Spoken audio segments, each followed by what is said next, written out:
नमस्कार, मी प्रवीण जोशी. मंडळी, आज पौष कृष्ण पंचमी शके 1945 सादर करीत आहोत ठाणे वार्ता. ठळक घडामोडी. ठाण्याच्या काही भागाचा पाणी पुरवठा उद्या रात्रीपासून 24 तास बंद. खेलो इंडिया यूथ वेटलिफ्टिंग स्पर्धेमध्ये ठाण्यातील खेळाडूंनी सर्वोत्कृष्ट कामगिरी आणि कोचिंग क्लासेस संघटनेच्या बैठकीत केंद्र सरकारच्या नियमावलीच्या विरोधात आमरण उपोषणाचा इशारा. या आणि इतर घडामोडी विस्तृतपणे पण काही क्षणातच. आमच्या फेसबुक पेज, यूट्यूब चॅनल आणि संकेतस्थळाला सबस्क्राईब करायला मात्र विसरू नका. आपण पाहत आहात श्रीस्थानक वाहिनी, ठाणे जिल्ह्याचं मुख्य व्यासपीठ. ठाणे वार्ता पहा श्रीस्थानक वाहिनीवर. आता सकाळी 9:15 पासून रात्री 9:15 पर्यंत ठाणे वार्ता, ठाण्यातील पहिलं दृकश्राव्य माध्यम. ठाणे वार्ता आणि श्रीस्थानक वाहिनीचं लाईव्ह स्ट्रीमिंग ठाणेवार्ता.com वरील लाईव्ह स्ट्रीमवर क्लिक करा आणि अगदी मोबाईलवरही ठाणे वार्ता श्रीस्थानक वाहिनीचा आनंद लुटा. यासाठी आमचं ॲप डाउनलोड करा. आपला परिसर स्वच्छ आणि सुंदर ठेवण्यासाठी ठाणे महापालिकेत सहकार्य करा. ओला सुका कचरा वेगवेगळा जमा करा आणि रोगराईपासून मुक्तता मिळवा. डॉक्टर आणि रुग्णांचं पिढ्यानपिढ्यांचं जिव्हाळ्याचं नातं म्हणजेच डॉक्टर बेडेकर हॉस्पिटल. आता अत्याधुनिक सोयी सुविधा आणि तंत्रज्ञान युक्त वंध्यत्व निवारण केंद्रात IVF आणि टेस्ट ट्यूब बेबीचीही सुविधा. डॉक्टर बेडेकर हॉस्पिटल, महर्षी कर्वेपथ, ठाणे. 65 वर्षांची निरंतर सेवा. ठाणे वार्ता पहा श्रीस्थानक वाहिनीवर. आता सकाळी 9:15 पासून रात्री 9:15 पर्यंत ठाणे वार्ता, ठाण्यातील पहिलं दृकश्राव्य माध्यम. आपण पाहत आहात श्रीस्थानक वाहिनी, ठाणे जिल्ह्याचं मुख्य व्यासपीठ. ठाण्याच्या काही भागाचा पाणी पुरवठा उद्या रात्रीपासून 24 तास बंद राहणार आहे. मुंब्रा, दिवा, कळवा, माजिवडा, मानपाडा आणि वागळे प्रभाग समितीमध्ये महाराष्ट्र औद्योगिक विकास महामंडळामार्फत पाणी पुरवठा करण्यात येतो. महाराष्ट्र औद्योगिक विकास महामंडळाच्या पाणी पुरवठा कटाई नाका ते कल्याण फाटा इथं तातडीचं दुरुस्तीचं काम हाती घेतल्यामुळं गुरुवारी रात्री 12 वाजल्यापासून शुक्रवारी रात्री 12 वाजेपर्यंत 24 तास पाणी पुरवठा बंद राहणार आहे. या कालावधीत ठाणे महानगरपालिकेअंतर्गत दिवा, मुंब्र्याचा काही भाग वगळता आणि कळवा प्रभाग समितीमधील सर्व भागांमध्ये तसंच वागळे प्रभाग समितीमधील रुपादेवी पाडा, किसन नगर नंबर 2, नेहरू नगर तसंच मानपाडा प्रभाग समिती अंतर्गत कोलशेतच्या खालचा गाव इथला पाणी पुरवठा 24 तासासाठी पूर्णपणे बंद राहील. पाणी पुरवठा सुरू झाल्यानंतर पुढील 1 ते 2 दिवस कमी दाबानं पाणी पुरवठा होईल असं महानगरपालिकेनं कळवलं आहे. केंद्र शासनाच्या शैक्षणिक विभागानं सर्व कोचिंग क्लासेस यांच्यावरती बंधनं आणण्याकरता काही मार्गदर्शक नियमावली जाहीर केली आहे. यामध्ये काही सूचना अशा आहेत की त्या सूचनांचं पालन करण्याचं ठरवलं तर 100% कोचिंग क्लासेस हे कायम स्वरूपी बंद होऊन सर्व शिक्षक वर्ग बेरोजगार होईल आणि त्यांच्या कुटुंबाचा उदरनिर्वाहाचा मोठाच प्रश्न निर्माण होईल. या मार्गदर्शक नियमावलीमुळे अनेक प्रश्न निर्माण झाले आहेत. या प्रश्नांना सामोरं कसं जायचं, आपला व्यवसाय कसा वाचवायचा याविषयी एका बैठकीचं आयोजन करण्यात आलं होतं. या बैठकीत 200 विभागीय प्रतिनिधी उपस्थित होते. या बैठकीमध्ये विविध विषयांवर चर्चा झाली. तसंच केंद्र शासनानं घालून दिलेल्या मार्गदर्शन तत्वांचा विरोध करण्यात आला. 2018 मध्ये राज्य शासनानं तयार केलेल्या मसुद्याप्रमाणे आणि तत्कालीन शिक्षण मंत्री विनोद तावडे यांनी दिलेल्या आश्वासनाप्रमाणे राज्य शासनाच्या वतीनं सर्व क्लासेस संघटनांचे प्रतिनिधी, शासनाचे प्रतिनिधी आणि शिक्षण तज्ज्ञ यांचा समावेश करून एक समिती गठीत करण्याचं आश्वासन दिलं गेलं होतं. पण अद्याप देखील समितीचं गठन झालेलंच नाही. त्यामुळं या बैठकीत संघटनेच्या वतीनं राज्य शासनाचा आपण लवकरात लवकर ही कमिटी गठीत करून त्यामध्ये संघटनेच्या प्रतिनिधींना प्रतिनिधित्व देऊन एक नवीन कायदा सगळ्यांच्या विचार विनिमयानं तयार करावा आणि तो लागू करण्यात यावा अशी निवेदनाद्वारे मागणी करण्यात येणार आहे. येत्या 10 दिवसात शासनाच्या वतीनं कोणतीही समिती गठीत करण्यात आली नाही किंवा दिलेल्या निवेदनाचा विचार केला गेला नाही, तर कोचिंग क्लासेस संघटनेच्या वतीनं झालेल्या बैठकीत एकमुखानं असा ठराव झाला की राज्य शासनानं याबाबत कोणतीही योग्य ती दखल घेतली गेली नाही तर आमरण उपोषण करण्यात येणार असल्याचं यावेळी सांगण्यात आलं. खेलो इंडिया यूथ वेटलिफ्टिंग स्पर्धेमध्ये ठाण्यातील खेळाडूंनी 2 कांस्य तर 3 रजत पदकं पटकावून सर्वोत्कृष्ट कामगिरी केली. चेन्नई इथं सुरू असलेल्या खेलो इंडिया यूथ वेटलिफ्टिंग स्पर्धेमध्ये अश्वमेध वेटलिफ्टिंग फाउंडेशनच्या ग्रीष्मा थोरात हिनं 167 किलो वजन उचलून 76 किलो वजनी गटात दुसरा क्रमांक पटकावलाय. चुरशीच्या लढतीमध्ये ग्रीष्मानं आपल्या प्रतिस्पर्धी खेळाडूवर 1 किलोनं मात करून ही कामगिरी केली आहे.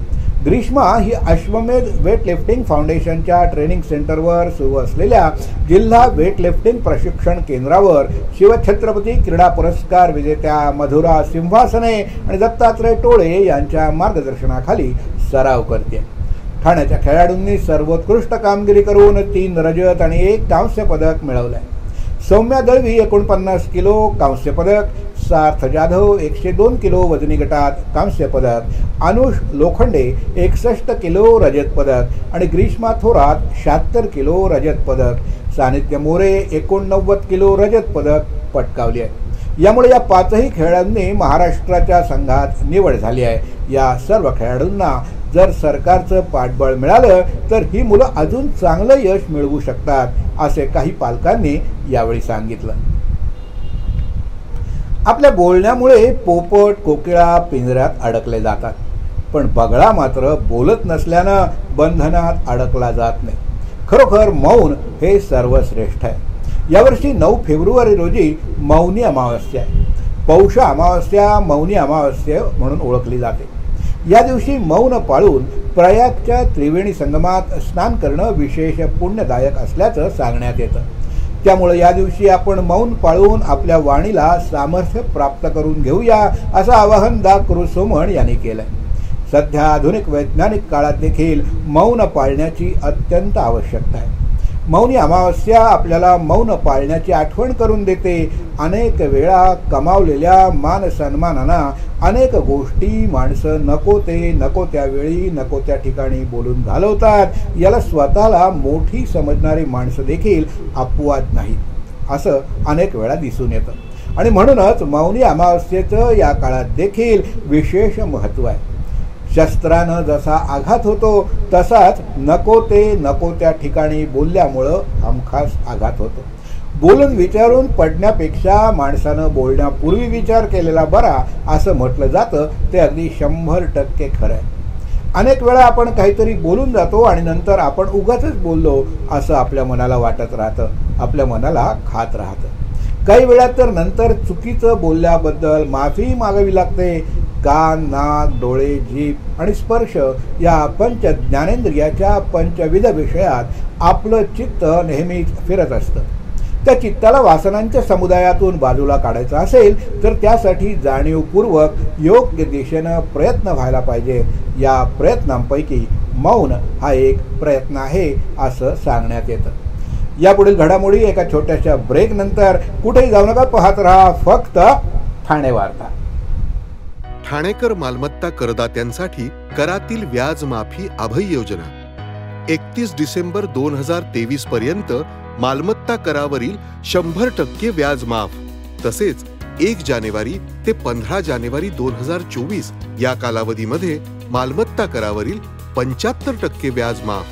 त्याचप्रमाणे 16 जानेवारी ते 31 जानेवारी 2024 या कालावधीमध्ये मालमत्ता करावरील 50% व्याज माफ. तरी सदर व्याज माफीच्या अभय योजनेचा ठाणेकर करदात्यांनी लाभ घ्यावा. महानगरपालिकेच्या कोणत्याही संकलन केंद्रावर कर भरण्याची सोय आहे. एटीएम, डेबिट, क्रेडिट कार्डद्वारे कर भरण्याची सुविधा उपलब्ध करून देण्यात आली आहे. सोमवार ते शनिवार या दरम्यान सकाळी 10:30 ते सायंकाळी 5 वाजेपर्यंत संकलन केंद्राची वेळ असून करदात्यांच्या सोयीसाठी रविवारी संकलन केंद्र सकाळी 10:30 ते दुपारी 1:30 वाजेपर्यंत सुरू ठेवण्यात येत आहेत. यासोबतच ठाणे महानगरपालिकेच्या propertytax.thanecity.gov.in या संकेतस्थळावर ऑनलाईन पद्धतीने मालमत्ता कर भरण्याची सुविधा उपलब्ध करून देण्यात आली आहे.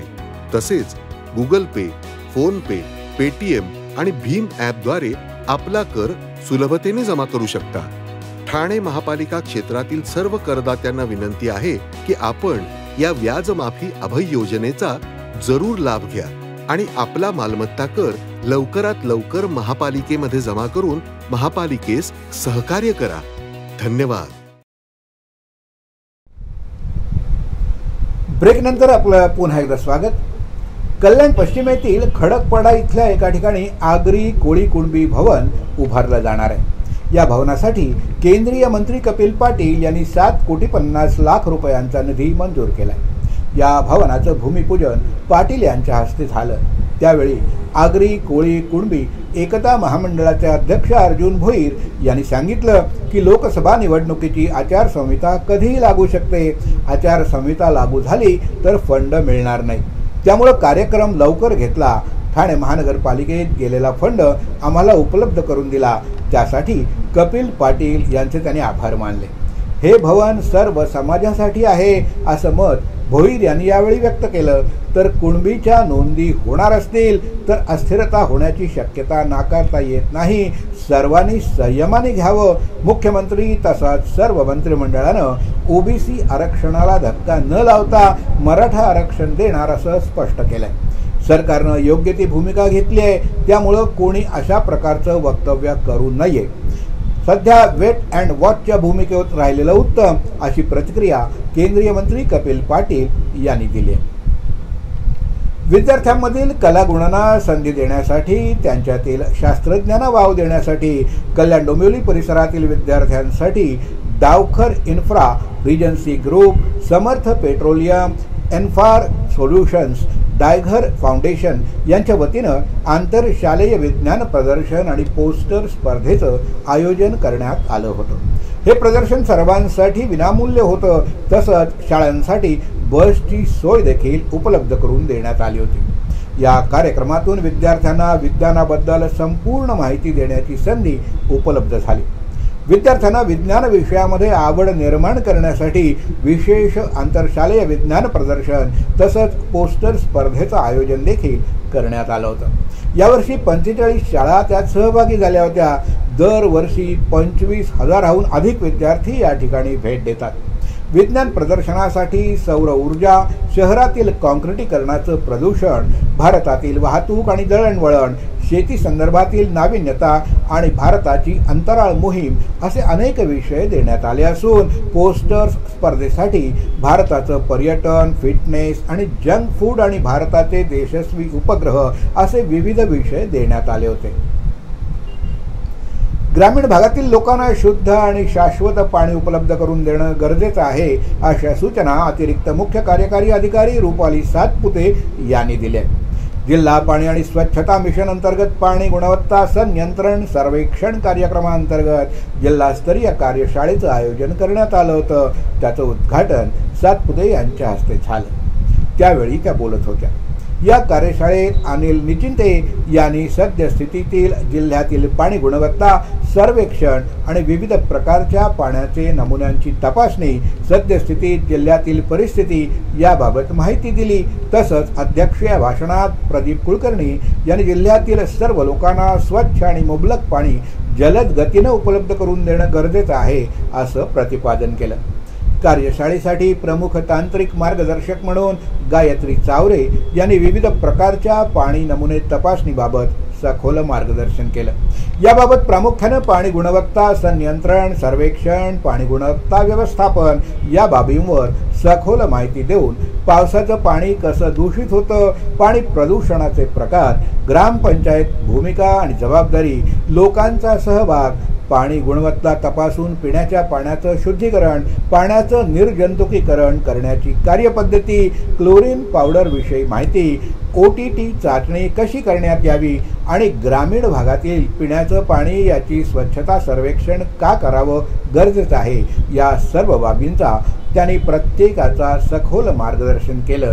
तसंच पाणी नमुने तपासणी कशा पद्धतीनं विहित कालावधीत करणं गरजेचं आहे याविषयी देखील मार्गदर्शन केलं. कल्याण लोकसभा मतदारसंघातील खेळाडूंना विविध खेळांमध्ये आपली प्रतिभा दाखवता यावी यासाठी खासदार श्रीकांत शिंदे यांच्या पुढाकारानं खासदार क्रीडा संग्रामाचं येत्या 4 ते 12 फेब्रुवारी दरम्यान आयोजन करण्यात आलंय. एका पत्रकार परिषदेत श्रीकांत शिंदे यांनी ही माहिती दिली.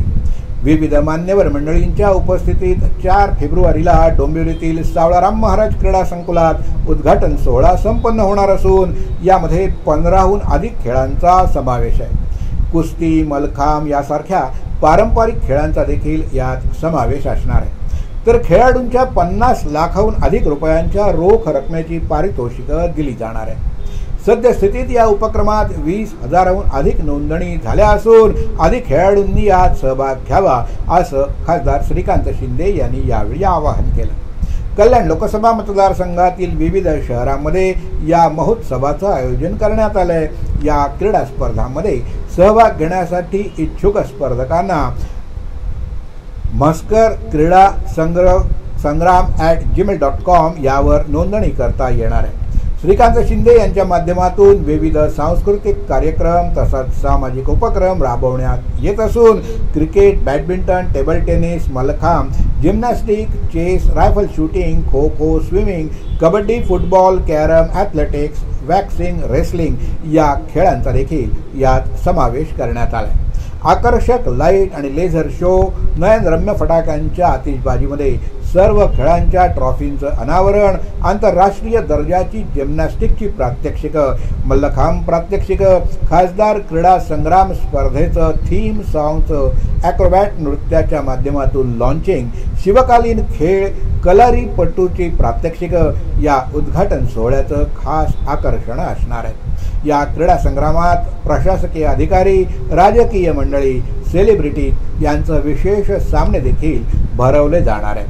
खासदार क्रीडा संग्रामात कुस्ती आणि मलखांब यासारख्या पारंपरिक खेळांचा देखील समावेश करण्यात आला आहे. यामध्ये मॅट आणि मातीतील कुस्ती अशा दोन्ही पद्धतीच्या कुस्त्या स्पर्धा भरवल्या जाणार आहेत. तर स्पर्धेची सुरुवात ही महाराष्ट्र केसरी सिकंदर शेख यांच्या कुस्तीनं होणार आहे. घोडबंदर परिसरात तुळशीधाम भागात महानगरपालिकेची जागा बळकावून चक्क कंटेनर शाखा उभारण्यात आली आहे. हा कंटेनर तात्काळ हटवावा, अन्यथा त्या शेजारी प्रतिकात्मक 2 कार्यालयं थाटण्याचा इशारा आमदार संजय केळकर यांनी एका पत्रकार परिषदेत दिला आहे. अनधिकृत बांधकामावर कारवाई करण्याचे आदेश मुख्यमंत्री एकनाथ शिंदे यांनी देऊन देखील शहरात राजरोसपणा अनधिकृत बांधकामं सुरू असल्याचा भंडाफोड आमदार संजय केळकर यांनी पुराव्यानिशी आयुक्त अभिजित बांगर यांच्या समोर केला. शहरात अनधिकृत बांधकामांचं स्तोम माजल्यानं केळकर यांनी शहरातील अनधिकृत बांधकामांबाबत वारंवार आवाज उठवला असून अधिवेशनात देखील लक्षवेधीद्वारे प्रश्न उपस्थित केले होते. केळकर यांनी शहरातील विविध भागातील नागरिकांनी सूचित केलेल्या तक्रारींचा लेखाजोखा मांडून आयुक्त बांगर यांना जाब विचारला. अनधिकृत बांधकामावर कारवाईचे आदेश दिले जातात, पण निर्ढावलेले अधिकारी मात्र कारवाई न करता केवळ मूग गिळून गप्प बसतात. मुख्यमंत्री एकनाथ शिंदे यांनी तर ठाणे शहरासह सर्व महानगरपालिकांमध्ये अनधिकृत बांधकामं होणार नाहीत आणि झालीच तर या बांधकामावर तात्काळ कारवाई होईल. शिवाय बांधकामांना पाठीशी घालणाऱ्या संबंधित अधिकाऱ्यांवर फौजदारी गुन्हे दाखल करण्यात येतील असं सभागृहात सांगितलं होतं. ही घोषणा हवेत विरता कामा नये. अशा अनधिकृत बांधकामावर प्रत्यक्षात ठोस कारवाई होणं गरजेचं असल्याचं केळकर यांनी सांगितलं. तुळशीधाम भागात महानगरपालिकेच्या जागेवर अतिक्रमण करण्यात आल्याचं देखील त्यांनी दाखवलं. 2021 साली याच जागेवर कंपाऊंड टाकून लोकोपयोगी मूलभूत सोयीसुविधांसाठी वापर करण्याची सूचना करण्यात आली होती. महानगरपालिकेनं देखील या ठिकाणी स्वतःचा फलक लावून अतिक्रमण न करण्याचे निर्देश दिले होते.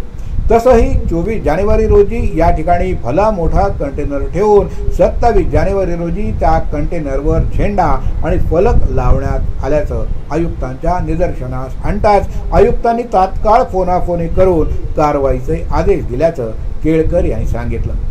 दरम्यान राजरोसपणानं अतिक्रमण करण्याची इतकी हिंमत होतेच कशी, तेव्हा तातडीनं ही अनधिकृत कंटेनर शाखा हटवावी, अन्यथा याच ठिकाणी 2 प्रतिकात्मक कार्यालयं थाटण्याचा इशारा संजय केळकर यांनी दिलाय. आपण पाहत आहात श्री स्थानक वाहिनी, ठाणे जिल्ह्याचं मुख्य व्यासपीठ. ठाणे वार्ता पहा श्री स्थानक वाहिनीवर. आता सकाळी 9:15 पासून रात्री 9:15 पर्यंत ठाणे वार्ता, ठाण्यातील पहिलं दृकश्राव्य माध्यम. ठाणे वार्ता आणि श्री स्थानक वाहिनीचं लाईव्ह स्ट्रीमिंग ठाणेवार्ता.com वरील लाईव्ह स्ट्रीमवर क्लिक करा आणि अगदी मोबाईलवरही ठाणे वार्ता श्री स्थानक वाहिनीचा आनंद लुटा. यासाठी आमचं ॲप डाउनलोड करा. ठाणे वार्ता पहा श्री स्थानक वाहिनीवर. आता सकाळी 9:15 पासून रात्री 9:15 पर्यंत ठाणे वार्ता, ठाण्यातील पहिलं दृकश्राव्य माध्यम. आपण पाहत आहात श्री स्थानक वाहिनी, ठाणे जिल्ह्याचं मुख्य व्यासपीठ. आपण आपले कार्यक्रम किंवा बातम्यावाला ठाणे वार्ता gmail.com या ईमेलवर कळवू शकता. ठळक घडामोडी शेवटी पुन्हा एकदा. ठाण्याच्या काही भागाचा पाणी पुरवठा उद्या रात्रीपासून 24 तास बंद. खेलो इंडिया यूथ वेटलिफ्टिंग स्पर्धेमध्ये ठाण्यातील खेळाडूंची सर्वोत्कृष्ट कामगिरी आणि कोचिंग क्लासेस संघटनेच्या बैठकीत केंद्र सरकारच्या नियमावलीच्या विरोधात आमरण उपोषणाचा इशारा. या होत्या ठाणे वार्ता. आपली एखादी बातमी बघायची राहून गेली असेल तर आपण आमच्या ठाणेवार्ता.in या संकेतस्थळाला किंवा फेसबुक पेज तसंच यूट्यूब चॅनलला अवश्य भेट द्या. तर मग पुन्हा भेटूया पुढल्या बातमीपत्रात, फक्त श्री स्थानक वाहिनीवर. धन्यवाद.